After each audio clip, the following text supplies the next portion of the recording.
Hi, this is Sean King with another movie review. On the subject of this video, I'm going to be discussing the 2001. Excuse me. I'm going to be discussing the 2001 baseball film, Summer Catch. And that was one of the few baseball movies I haven't really discussed, but I have got reacquainted with the film on television, so I figured do a review on it now. Well, the movie does star Freddie Prinze Jr., Jessica Biel, Brian Dennehy, and of course baseball announcing legend Kurt Gowdy. Of course, this movie, I consider this movie to be like a PG-13 version of Bull Durham, which I previously reviewed. Well, Bull Durham was one of my early reviews, so if you haven't checked it out, please do so. Well, like I said, I'm going to be discussing the movie Summer Catch. Of course, this movie stars Freddie Prinze Jr. as a baseball prospect who dropped out of college and had a notorious reputation because he was kind of like a slacker. Figured that he had the talent to become possibly a major league prospect, but unfortunately, no one's given him a chance because he has like a lousy reputation. You know, he's a drunk, he's a slacker, he's like a womanizer. So, because after he dropped out of college, he got like a lousy college to go to. Dropped out of there, and he was pretty much a slacker ever since. And he was working with his father, who was a groundskeeper in Cape Cod. So, and Freddie Prinze Jr. decides he has a chance to play in the famous Cape Cod Summer League. And of course, when the Cape Cod League, for those who don't know what it is, the Cape Cod League is a famous league. They play in all these little villages in Cape Cod, Massachusetts, because Cape Cod is divided into like this little villages, and they all have like it's all pretty much like a semi-pro teams. It's pretty much like it's kind of like a semi-pro league. And Major League Baseball sends scouts there to scout these players, and the guys who literally just got out of high school, or guys who are just about to start college, or haven't got at least a decent college to go to with a decent baseball team. So they play in the Cape Cod League to maybe possibly get a minor league deal with a major league team, or get signed to a professional contract. So you had a lot of future baseball players, and in some cases future Hall of Famers, playing in the Cape Cod League. Most notably Ray Box. I think Ray Box is like one of the more famous ones. At least at the time that the movie came out. I'm talking about a 15-year-old movie. And of course, the Freddie Prinze Jr. character plays for the Chatham A's, which is like one of the more famous. I think, and it might be an unfair comparison, but they're like the New York Yankees of the Cape Cod League. The season has literally just started for the Cape Cod League, and Freddie Prinze Jr.'s manager was played by Brian Dennehy, from Cocoon and the first Rambo film, and they said, he already got chewed out. Freddie Prinze Jr. already got chewed out by Brian Dennehy because he got drunk and he had sex on the field with his girlfriend played by the late Brittany Murphy, and so he already got chewed out already. So it's already off to a bad start. And meanwhile, while the league just starting, he spends his time mowing lawns, and he meets Jessica Biel. And this is the first movie. I think this is like the first movie Jessica Biel has done, and at least the first one after the controversy of her posing topless in a men's magazine while she was still 17 years old. And if you want to know more about that story, please check my Seventh Heaven TV series review. Go into more detail there. And of course, when he first sees Jessica Biel, she comes out of a swimming pool in a red bikini, and of course, she is hot. I'm not saying she isn't hot. And he instantly falls in love with her, and they do have this relation, and do fall in love with over the course of the film. And of course, also of course the film, which goes into the film, was players who play in the Cape Cod League, they stay in somebody's house instead of staying in like a hotel. The teams put their players up in a hotel in Cape Cod. or a motel. It doesn't happen because usually those hotels are for the tourists. So what happens is that they stay in people's houses, and they have like a house mother or a house father, and they stay with their families who live in Cape Cod all year round, just for the summer to play in the Cape Cod League. So you have some misadventures with that subplot, but that doesn't go very far. But it reminds me a lot of Bo Durham because there's one guy who was in a excuse me, it was a motorcycle running around outside, who stays in this house and she was and the woman who lives in this house is constantly seducing him. And she wears like a sexy lingerie, tries to have sex with him, and they do have a sex scene in this, like a PG-13 sex scene in this film. That's why I made the mention of Bo Durham, to remind me of that. Because a lot of the players are also worried about getting noticed by Major League Scout, but also getting laid at the same time. So that's why I made the comparison with Bo Durham, that comparison. And of course, eventually over the course of the film, there were plenty of screw-ups with Freddie Prinze Jr. screw-ups.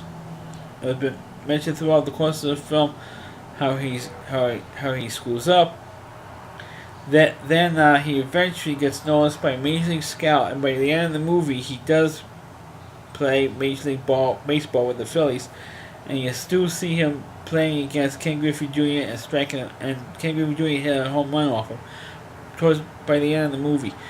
But you do have cameos by Ken Griffey Jr. and a couple of other major leaguers by the end of the film. Now, the film itself, I didn't think when I first saw it, I thought it was not that great of a baseball film. Because instead of putting in the romance in there, or the it was kind of interesting how they put in all the stuff with the Freddie Prinze Jr. is trying to get a major league contract. Of all the players who's in the league, he's the only one who actually living at home. Like I mentioned earlier, that when players play in the Cape Cod League, they play in somebody else's house. In Freddie Prinze Jr.'s case, he lives in Chatham, Massachusetts, and he plays for the Chatham A's in the league. So he's the only player on the whole in the entire Cape Cod League who's actually living at home. He doesn't have to live in some stranger's house during the summer, unlike all the other players in the league. So now the other players take it out on him because of that. And they pick on him and they rag on him for it. But in terms of the film, if they just kept on this premise with how the Cape Cod League works, how that was my complaint with Bo Durham. The same complaint is that they should worry about how getting a contract and try and get Major League Scouts to worry about it. And they do go into that, but they have way too many. It has a lot of subplots in Summer Catch. You have, you mentioned before, a player who's kind of getting seduced by what they call house mothers. You have this little girl who wants to develop a mascot for the Chatham A's. You have a new. There's one particular scene where they have the new press box and concession stand, which actually then gets burned down over the course of in one scene in the movie. You have a whole bunch of subplot. Of course, Freddie Prinze Jr. is trying to get to the major. Have a Major League Scout notice them and sign a professional contract. You have another player who gets into a huge slump at the start of the year, and then eventually breaks out of it. You have, of course, the romance between Freddie Prinze Jr. and Jessica Biel. So you do have kind of like a lot of subplots and try to put in a lot of information about the league itself, which I think they should have. In my opinion, put more information about the league itself than all these other subplots. The other problem I have with baseball movies like this is that because they have trying to cover as many players as they can and introduce a lot of characters and trying to see that each player on the team is important.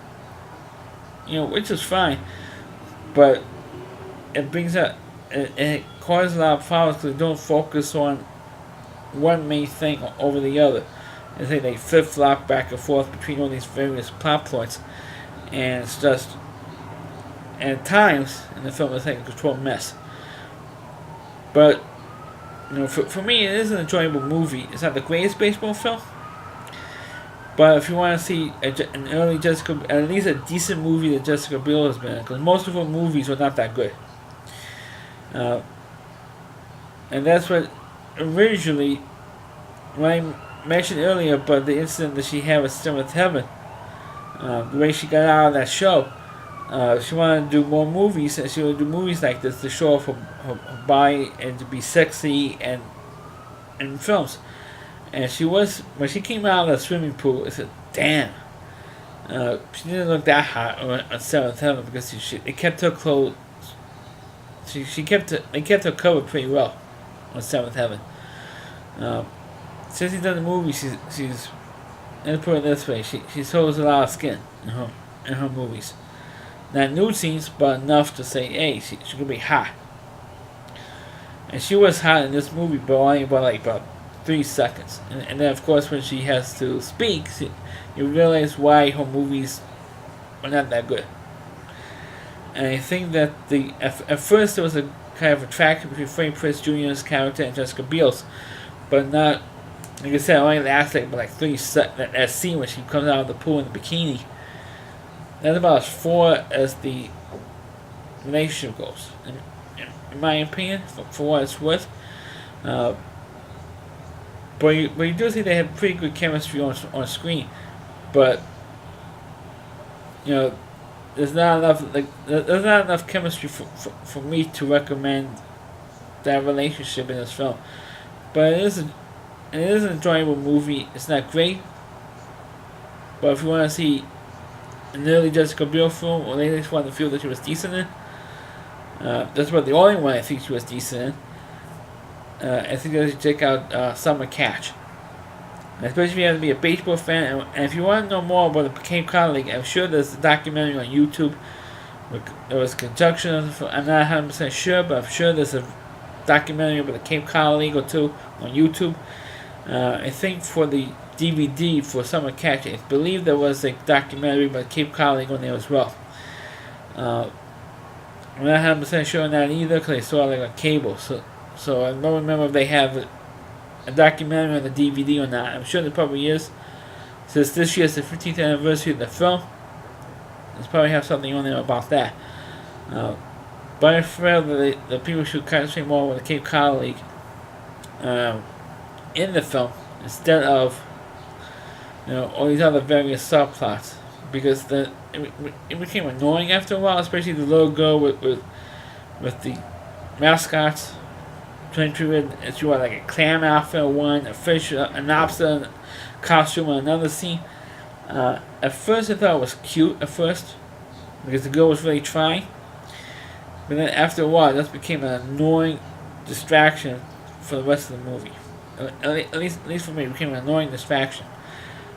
But like I said earlier, it is an enjoyable movie. Not great, but I would say it's watchable. And the more times you watch the movie, the more it will grow on you.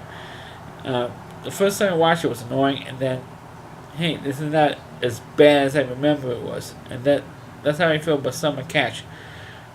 Unlike Bo Durham, it's like the opposite. You watch it the first time, it was good, but then the more you watch it, the more problems you have. Summer Catch is kind of like the opposite of that.